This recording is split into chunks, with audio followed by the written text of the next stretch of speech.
Na jioni hii ya leo tuna sehemu ya kwanza ya somo linalosema nyayo za ufalme. Sehemu ya kwanza, nyayo za ufalme, sehemu ya kwanza. Baada ya kwenda mpaka kuhani mkuu anamtawanya Azazeli, jana hiyo anamtawanya Azazeli, nikawaambia tubaki hapo. Ndani ya juma hili tutarudi kidogo. Kuna mambo yanayofanyika kabla ya uhalisia wenyewe, kwa sababu ni kielelezo ambacho Yesu alitaka tujue. Fanyeni patakatifu ni kae kati. Kwa hivyo hapo kati yenu ni kae. Na huu ni ujumbe ambao kila mwanadamu ana sehemu ya muhimu kuelewa. Na jioni hii leo naamini Mungu atatujalia katika muda mtulivu ili tuweze kuelewa. Wale ambao hawakuwa nasi mbashara wakati wa mchana, tulikuwa na ibada hapa. Wale ambao hawakuwa pamoja nasi, utaingia tu kwenye Hope Channel Tanzania na utakuta hilo somo likiwa pale, leo somo la pekee, nyayo katika mwendo. Nenda tu uliangalie na utagundua, maana Yesu ametueleza mbingu hazijajaa, heaven is not full.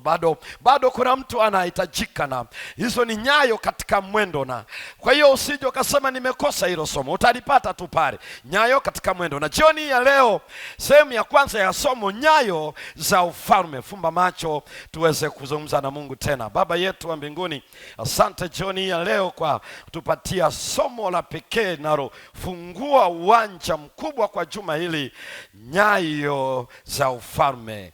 Nena nasi Mungu wetu, tutendee mapenzi yako na kutusaidia kuitikia sawasawa na mapenzi yako, katika jina la Yesu, amina.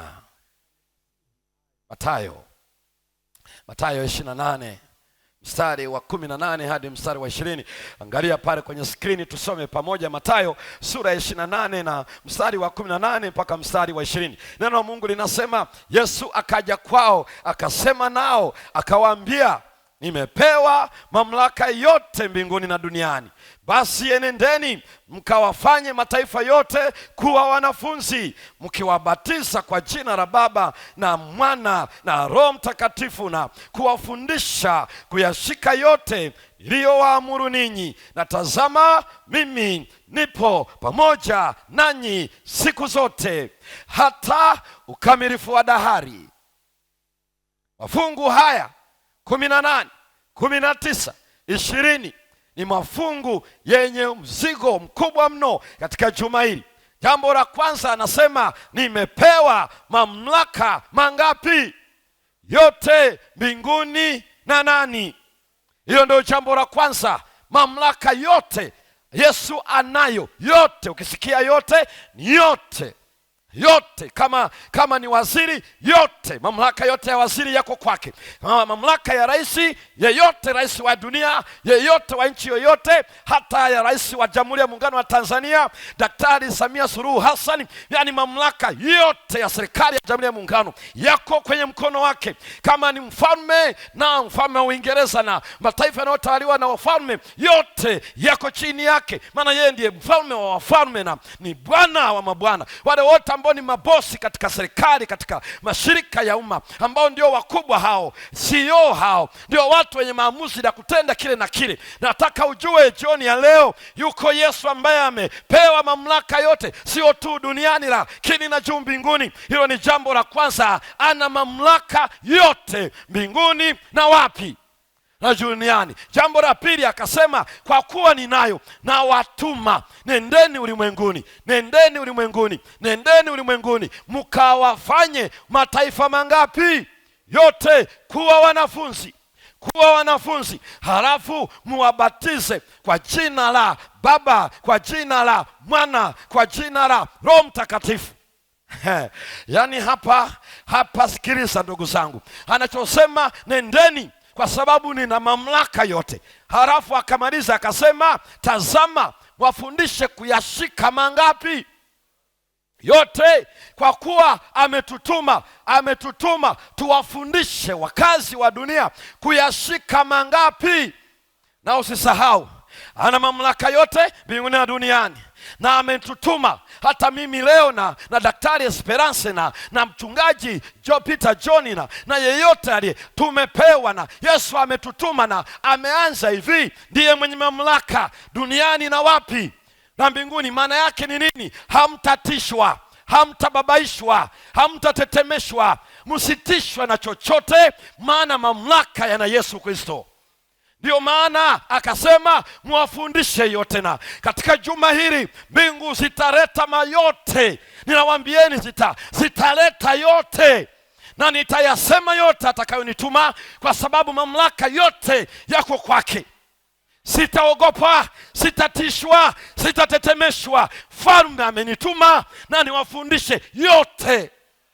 Yote kwa maana yote. Na ndani ya juma hili leo jioni hii ya pekee amekwisha sema nina mamlaka yote.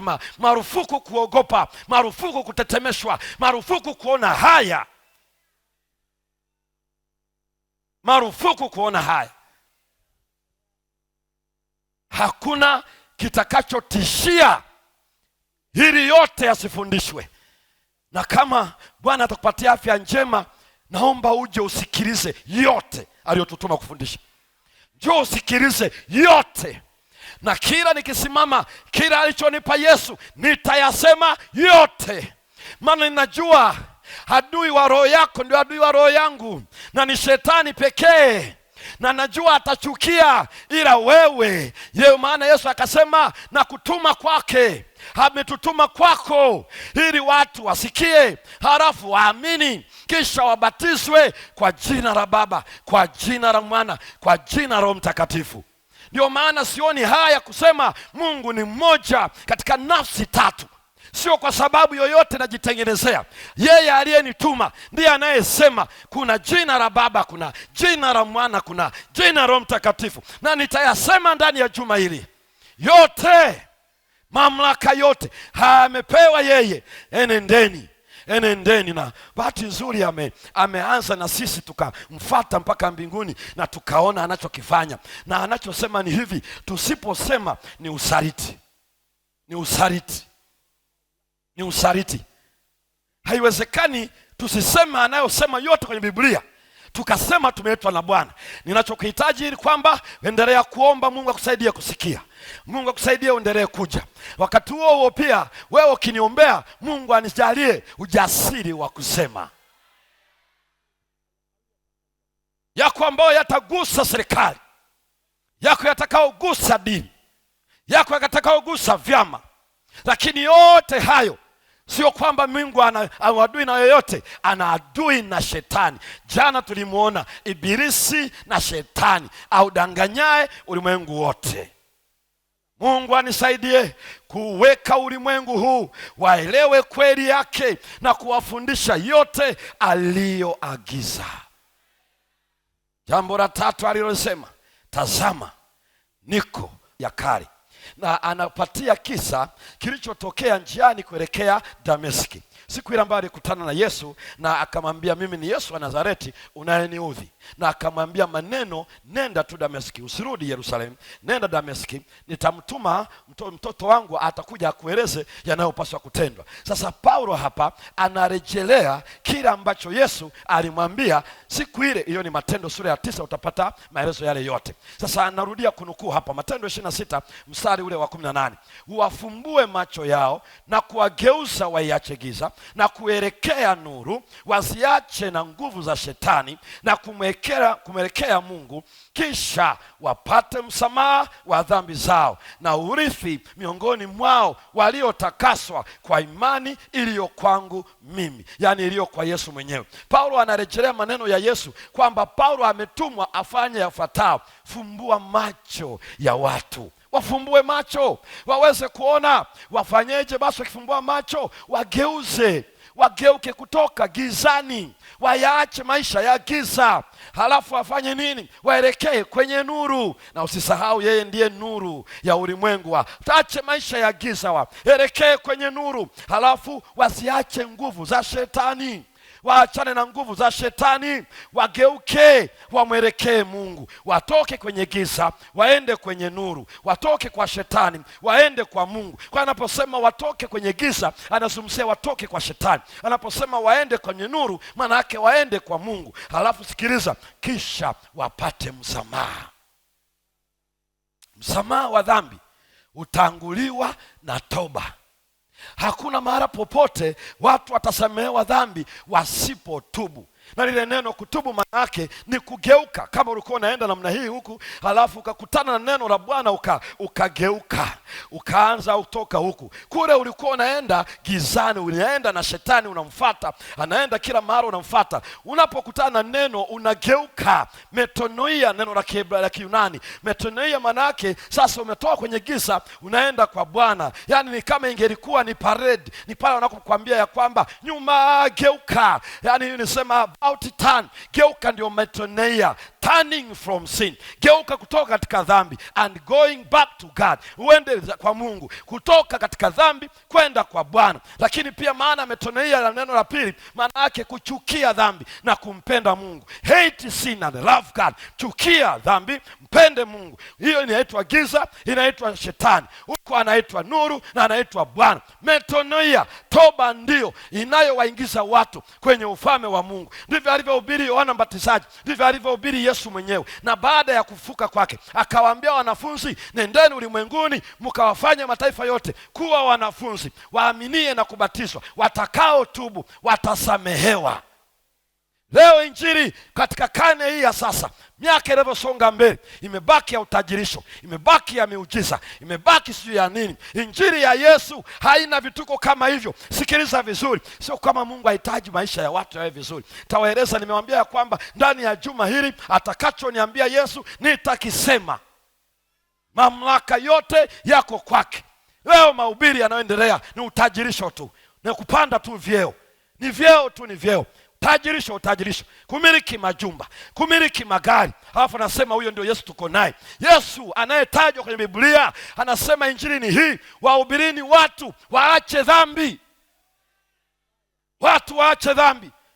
Na kwa sababu hiyo ndio maana Biblia inataka tujue, yaani kuingia mbinguni sio kuendesha gari, sio kujenga nyumba, sio kupanda cheo. Watu watapanda cheo, wataenda motoni. Watajenga majumba, wataenda jehanamu. Watapata afya njema, wataenda kaburini. Ni wale wanaotubu pekee wanaofunguliwa mlango wa ufalme wa mbinguni. Watu wanaogeuka kutoka dhambini, hao ndio waheshimiwa wa Bwana. Hao ndio ambao Yesu anakuja kuwachukua. Watu waliogeuka kutoka gizani. Sio maisha yanayoendelea leo, eti Yesu ameniokoa, neema ya Mungu inatosha, na watu wanakunywa pombe, watu wanavuta sigara, halafu wanaibariki pombe sijui kwa jina la nani. La nani? La nani hiyo pombe unaibariki? Jina la nani? Jina la nani hiyo pombe? Kwa jina la nani ibarikiwe? Kwa jina la nani? Hiyo ndio unayofunga ya mashoga. Kwa jina la nani? Kwa jina la nani? Hiyo sheria unayoidhinisha ushoga. Kwa jina la nani? Mbingu zitayaweka wazi ndani ya juma hili. Lazima watu waejue mfalme wa mbingu na nchi ana neno kwa wakazi wa dunia. Wale wenye mioyo iliyo tayari watatoka, wataingia kwenye ufalme, wataungama na kutubu, na Yesu atawakaribisha. Yuaja na mawingu, mfalme aliyekufa kwa ajili yako. Hii wafumbue macho, wafumbue macho. Rudi tena kwenye Matendo, turudi siku ile ya 40, siku aliyopaa, kwanza ule mstari wa 6 hadi wa 8. Biblia inasema basi walipokutanika wakamuuliza wakisema, je, Bwana, wakati huu ndipo utakapowarudishia Israeli ufalme? Akawaambia, si kazi yenu kujua nyakati wala majira Baba aliyoyaweka katika mamlaka yake mwenyewe, lakini mtapokea nguvu akisha kuajilia juu yenu Roho Mtakatifu, nanyi mtakuwa mashahidi wangu katika Yerusalemu na katika Uyahudi wote na Samaria na hata mwisho wa nchi. Wanafunzi, ile hali ya ufalme ilikuwa ndio tashwishi, ilikuwa ndio bashasha, ilikuwa nderemo, ilikuwa ndio shangwe. Siku hiyo walipomwona Yesu ile siku ya 40 tangu amefufuka, wakasema, mwalimu, Bwana, je, huo ndio muda wenyewe umekuja utupatie ufalme, urudishie Israeli ufalme? Yesu akasema, sikiliza kidogo, sikiliza kidogo. Huu sio wakati. Sikiliza vizuri, mambo ya kutafuta wakati, mambo ya kutafuta majira, hayo sio yenu, yako kwenye mamlaka ya Baba peke yake. Naomba nisikilize jioni ya leo. Wale wote wanaotaja muda, wanataja miaka, wanataja tarehe, wanataja majira ya kuja kwa Yesu mara ya pili, kwamba Yesu anakuja 2030, 2028, 2050, sijui mwaka gani. Wao wote wanaohubiri kwa kuweka muda, Yesu anakuja baada ya miaka 5, mbingu zinasema, Yesu anasema, hiyo sio wajibu wako. Kujua majira, kujua nyakati yako kwa Baba, yako kwa Baba. Maana yake ni hivi, yeyote anayekwambia mwisho wa dunia ni mwaka fulani, tarehe ya mwisho ni mwaka fulani, moja kwa moja mwambie, geuka, fanya toba wewe, maana Biblia haijasema hicho. Utabiri wote wa kuweka tarehe na miaka ya kuja kwa ufalme wa Mungu, Yesu ameukansel. Hayako kwa mwanadamu, na kama hayako kwa mwanadamu usihangaike nayo. Kuna mahara alikotuambia, mahara pa kufahamu. Na sasa sikiliza, alichowaambia tu ni kwamba, ila habari ni hii, mtapata nguvu. Mtapata nguvu akishakuja Roho Mtakatifu. Nimemwambia kwamba ndani ya juma hili utakuja kuona Roho Mtakatifu hasa ni nani. Atakapokuja huyo Roho Mtakatifu, mtapata nguvu, na akishakuja juu yenu, mwendo unaanza acceleration, yani ule kutereza kwa hatua za nyayo za ufalme zinaanza. Akija tu juu yenu, mtaanzia Yerusalemu. Kituo cha kuanzia ni Yerusalemu, kisha mnaenda Uyahudi, kisha mnaenda Samaria, kisha mnaenda nje mwisho wa nchi. Yani akija Roho Mtakatifu, mnapata nguvu za kwenda. Yesu anachosema ni nini? Mambo mawili. Moja, Roho Mtakatifu. Roho Mtakatifu, Roho Mtakatifu, hiyo mna habari ya kujua. La pili ni habari ya utume.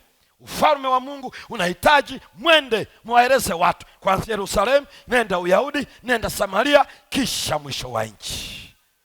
Hiyo walipokuwa wanauliza vile, nakumbuka kwenye ile Mathayo sura ya 24, andika tu mafungu haya, nataka nikupitisha kidogo. Waliwahi kumuuliza ile wiki ya mwisho, ambaye alikuja kuuawa, akiwa juu ya mlima, ilikuwa ni jioni, akaona mionzi ya jua linapozama inapiga zile kuta za hekalu.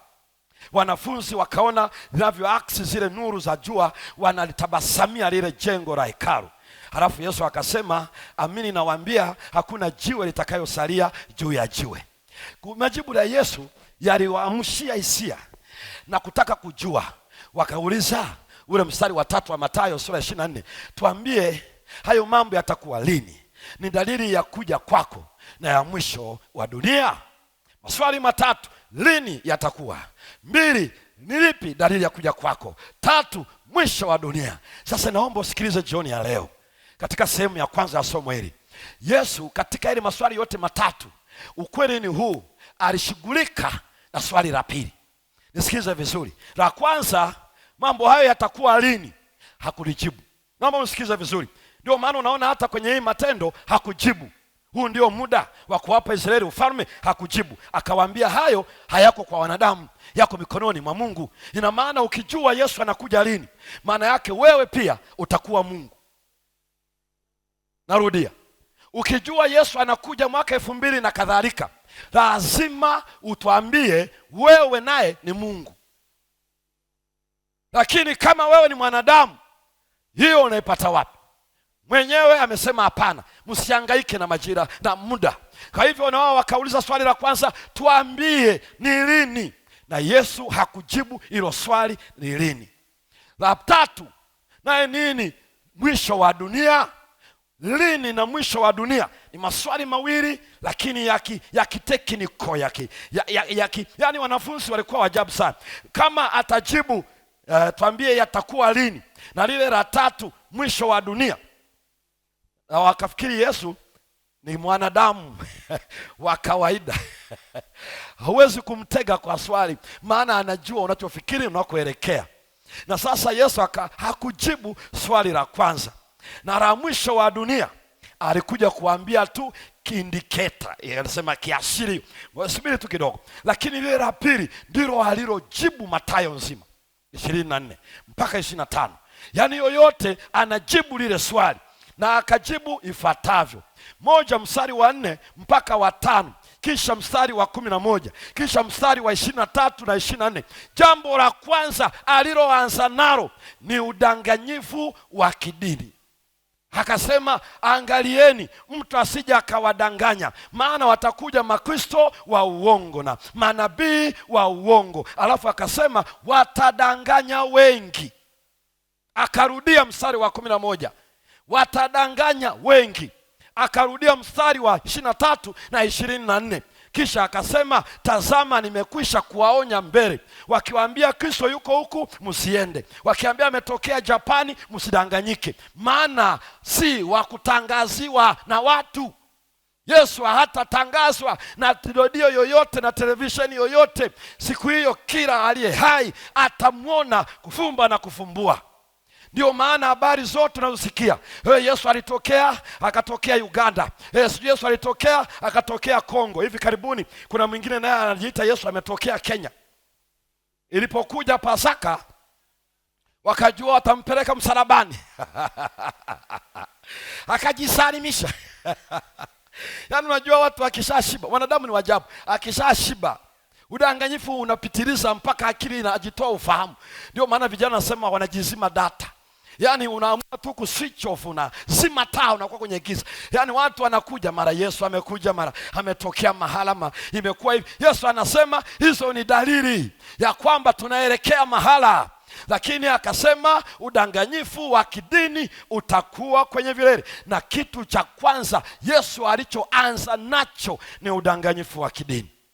Kwa hiyo niwaambie ndugu zangu, yaani udanganyifu wa kidini ndio mkubwa sana na utaendelea sana. Wenye kujiita mitume, wenye kujiita manabii, na ukisoma Biblia utaona watumishi wa Bwana waliojiita manabii, waliitwa manabii na watu sio wao. Leo kuna watu wanajiita majina makubwa, anajiita nabii, akiona haitosha anaongezea nabii mkuu, mwingine mara mtume. Na mimi nawashangaa sana, hiyo pressure mnatafuta ya nini ya kujiita manabii na mitume? Maana Biblia haijawahi tutajia yeyote aliyetumwa na Bwana aliyejiita nabii na aliyejiita mtume. Badala ya watu walivyoona maisha yao ndio wakajua huyu ni nabii wa Bwana. Katika Agano la Kale, wa siku hizi ndio wanaoanza nabii fo na so, mtume mkuu huyu na huyu.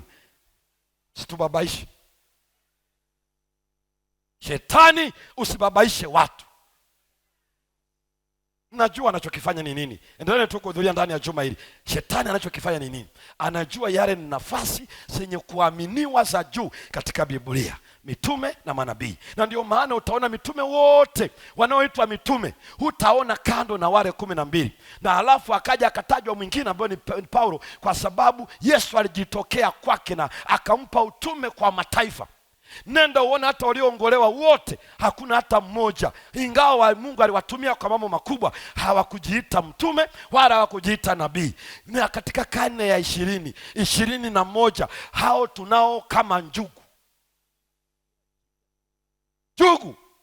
Na imeeleza kwamba ndani ya kipindi hiki yatawekwa wazi, na ni dalili ya kwanza kabisa, majina makubwa makubwa ili tu adanganye. Lakini jambo la pili akasema kutakuwa na vita, kutakuwa na matetemeko, kutakuwa na njaa, kutakuwa na town. Hiyo ni Mathayo sura ile ya 24 mstari wa 5, mstari wa 6, mstari wa 7. Lakini pia hata Luka sura ya 21 mstari wa 11 anataja town. Town ni ugonjwa unaokamata eneo kubwa ambao ni vigumu kupambana nao, ambao unaitwa pestilence kwa Kiingereza. Lakini neno linalotumika pale ndio ina majina mbalimbali, wakiita ni uviko, wakiita sio ugonjwa gani. Ni ugonjwa unaoshika sehemu kubwa ya dunia ambao ni vigumu kupambana nao. Na Yesu alishaeleza hizo zote ni dalili, yaani ni dalili vita itaendelea. Halafu kuna majanga ya asili, matetemeko ameyataja, mafuriko anasema, ametaja hiki na kile. Kisha akaeleza kutakuwa na njaa mahali, hayo yote anatueleza, na magonjwa. Akishatoka anaingia, amefika mpaka mstari wa 7, kisha anakuchukua kuanzia ule mstari wa 9 na wa 10, anakueleza maadili kuharibika. mmomonyoko wa maadili, yaani mambo yataharibika ya kitabia.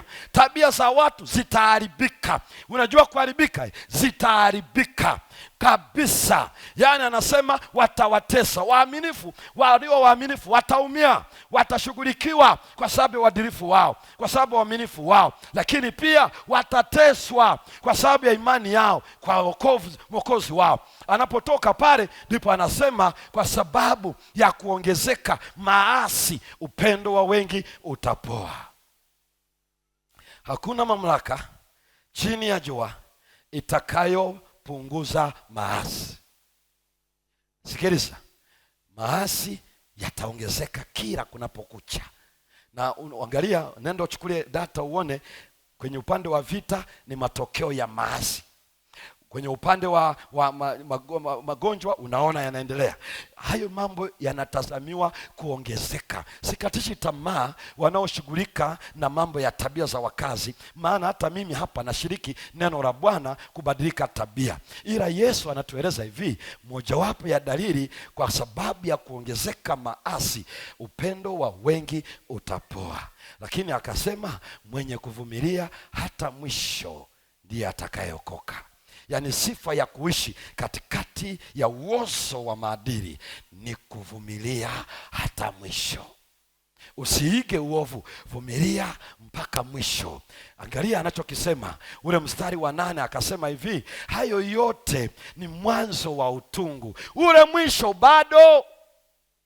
Yaani vita, njaa, magonjwa, matetemeko sio mwisho wenyewe, hiyo ni mwanzo wa utungu. Na ile neno utungu anaosema ni utungu anaopata mama mjamzito katika mchakato wa kujifungua. Ndio neno linalotumika pale la Kiunani, ni utungu katika mchakato wa kujifungua. Na Yesu anasema usibabaike kwa sababu ya magonjwa, kwa sababu ya vita, kwa sababu ya njaa. Hayo ni mwanzo wa utungu, ule mwisho bado. Na ndipo yeye akasema kwenye ile Mathayo 24 na ule mstari wa 14, akasema tena habari njema ya ufalme itahubiriwa katika ulimwengu wote kuwa ushuhuda kwa mataifa yote, hapo ndipo ule mwisho utakapokuja. Yesu anasemaje? Mwisho hauletwi na magonjwa, mwisho hauletwi na ajali, mwisho hauletwi na vita, mwisho hauletwi na matetemeko, mwisho hauletwi na njaa, mwisho hauletwi na tabia kubadilika. Mwisho unaletwa na habari njema ya ufalme. Yaani injili ya Yesu ndiyo inayoleta mwisho. Jioni hii ya leo unaposikia ujumbe unaenda unakufikia kwenye visiwa, unafika kwenye nchi kavu, inafika kule waliko baharini, inafika walioko mjini na vijijini, ni ujumbe ya kwamba mwisho unakaribia. Kitakacholeta mwisho ni habari ya njema ya ufalme, itahubiriwa ulimwenguni kote, na ndipo mwisho uje. Juhudi inayoendelea leo ni juhudi ya kusema mwisho uje. Habari njema ikihubiriwa, mwisho uje. Habari njema ikihubiriwa, mwisho uje. Kisa cha Yesu kinatutoa, kinatupeleka katika mji wa Yerusalemu. Yaani ukisoma habari za Yesu zinakupeleka Yerusalemu, lakini habari za kanisa, habari za utume zinaanzia Yerusalemu, zinakwenda mwisho wa nchi. Na amesema wakati ukikumbuka yuko ndani ya jiji la mbinguni, wakati usisahau amekutuma uende kwa kila taifa, lugha na jamaa. Wewe na mimi tumeambiwa habari njema. Injili ni habari njema. Kwa nini? Inageuza tabia za watu. Aminie na kubatizwa. Injili ni habari njema. Watu wanaacha giza, wanamfuata Yesu, wanaacha tabia mbaya. Yaani ni injili pekee inayobadilisha tabia. Sio shule, sio chuo, sio elimu ya degree, wala sio chochote. Ni habari njema. Ile neno habari njema ni evangelio, neno la Kiunani, maneno mawili, yule na angelo. Maana yake ni ujumbe ulio mwema. Lakini Anglo-Saxon, ile lugha ya Anglo-Saxon ile ya British ya kale, wao wanasema ni gospel. Gospel maneno mawili, good and spell, yani toa habari njema. Na hiyo ndio inaitwa habari njema. Ni habari gani njema? Ni ya kuwatoa watu gizani, inawapeleka kwa Mungu wao, inawatoa kwa shetani, inarudisha kwa Mungu. Hii ni habari njema. Wakati mchungaji Senguo anakuja kwa ajili ya kutubariki kwa sala katika ufalme wa mbinguni jioni ya leo, hii ni habari njema Yesu ametutuma tutoe habari njema ya kwamba Yesu anakuja na yuko pamoja nasi na anataka kila kiumbe kipata habari njema. Na kama ni shauku yako habari njema inifikie, nikupatie toba ya kweli, nipate ondoleo ya dhambi, na yuko pamoja nasi hata ukamilifu wa dahari, simama pale ulipo jioni ya leo. Habari njema hii ni habari njema. Pasa Singuo, karibu sana kwa Sara jioni ya leo. Hii ni habari njema, habari njema, habari njema, habari njema pekee jioni ya leo. Habari njema, habari njema jioni ya leo. Mungu ameleta habari njema kwa kila mwanadamu yule ambaye atasikia na kuamini na kubatizwa ataokoka. Habari njema, habari njema, habari njema. Asante. Yuko mchungaji Aston Mamba anakwenda kuomba kwa sekunde hizo chache. Injili ni habari njema, inatutoa kwa shetani, tupeleka kwa Bwana. Pasa, karibu kwa sala. Baba mtakatifu, umesema nasi kupitia mtumishi wako. Tumesikia habari njema ziletazo wokovu. Tumesimama hapa katika kituo kikubwa kama ishara ya kujitoa kwako. Tunakusihi mkubalie kila mmoja wetu. Wako wenzetu, yuko mwenzetu mahali fulani pale amesimama kujitoa, mkubalie apate wokovu. Saa imefika, neno lako halitahubiriwa siku zote. Saa yaja, neno lako halitasikika tena. Kabla ya wakati huo, mfanye kila mmoja anayesikia sauti hii afanye maamuzi ya kukuchagua na kutembea nawe maisha yake yote yaliyosalia. Nyimbo tunazosikia hazitaimbwa nyakati zote. Mahubiri tunayosikia hayatahubiriwa wakati wote. Kuna siku itakoma. Kabla ya wakati huo, kubali mtoto wako apate kuokolewa. Tupatie kuishi maisha matakatifu, maisha ya watu ambao wamegeuka. Na hata mchana leo umetuambia iko nafasi mbinguni kwa ajili yetu, kwa ajili ya mtu mmoja katika mkutano huu, kwa ajili ya mtu mmoja aliyeko hapa. Mfanye afanye maamuzi ya kutembea nawe maisha yake yote. Asante kwa kutusikia, asante kwa kutubariki, asante kwa kumshika mkono yule baba, kumshika mkono yule mama. Mshike mkono, atembee nawe mpaka Yerusalemu ya mbinguni, katika jina la Yesu, amen.